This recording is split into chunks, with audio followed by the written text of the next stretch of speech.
What a reaction. What a statement. And what a performance from Benjamin Sesko.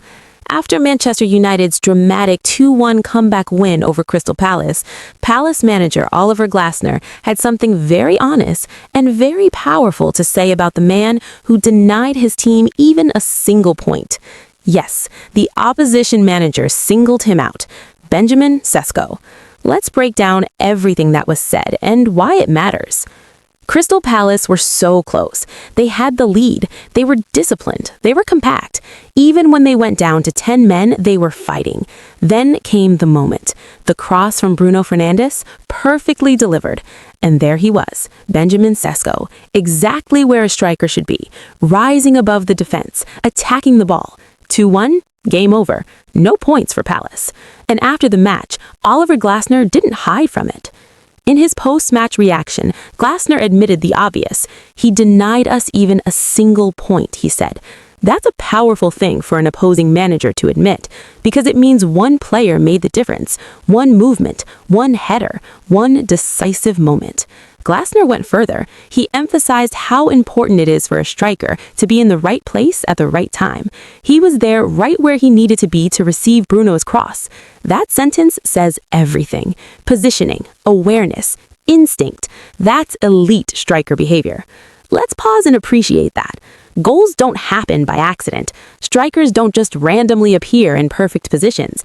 It's anticipation. It's reading the defender's body shape. It's timing the run half a second before anyone else reacts. Cesco didn't drift. He didn't hesitate. He attacked the space with conviction, and Glasner saw that. Managers study these details carefully. They notice the small movements that casual fans sometimes miss, and Glasner clearly recognized that Cesco's intelligence was the decisive factor. Glasner also indirectly highlighted Bruno Fernandes' role, because crosses only become assists when someone attacks them properly.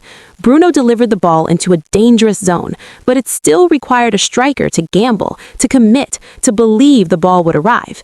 Cesco did exactly that. He trusted the service, he trusted his instinct, and that connection between Bruno and Cesco is growing stronger by the game.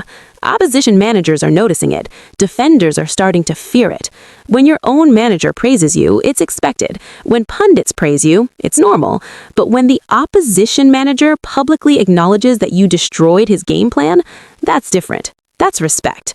Glasner built a strategy to frustrate Manchester United. For large parts of the game, it worked. But one moment of quality undid everything. And that moment had Benjamin Sesko's name written all over it.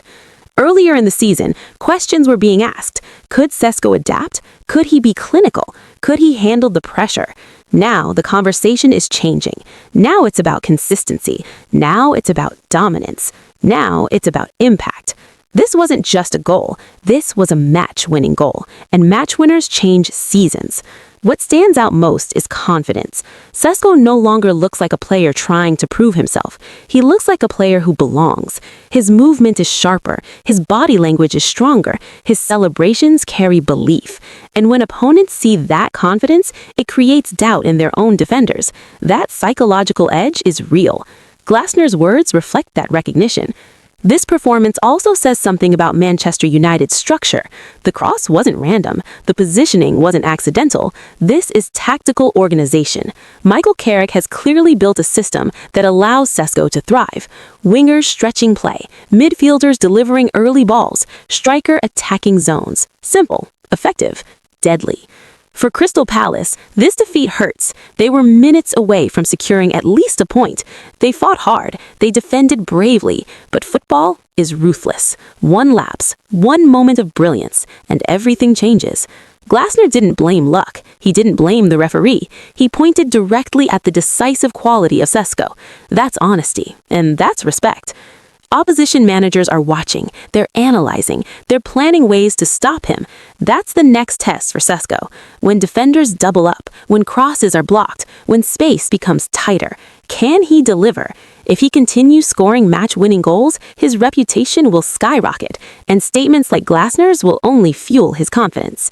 At the highest level, strikers are judged on moments, not just touches, not just link-up play, moments. And in this game, Cesco owned the defining moment. That's what separates good forwards from great ones. Being there when it matters most, being calm under pressure, executing when the team needs you.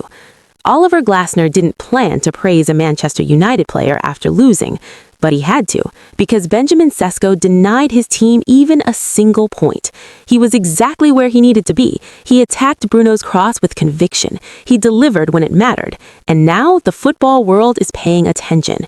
Manchester United have a striker who is growing in confidence every week. Opposition managers are noticing. Legends are noticing. Fans are believing.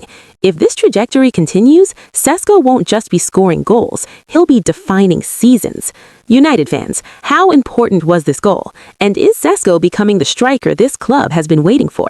Let me know in the comments, because something special is building at Old Trafford.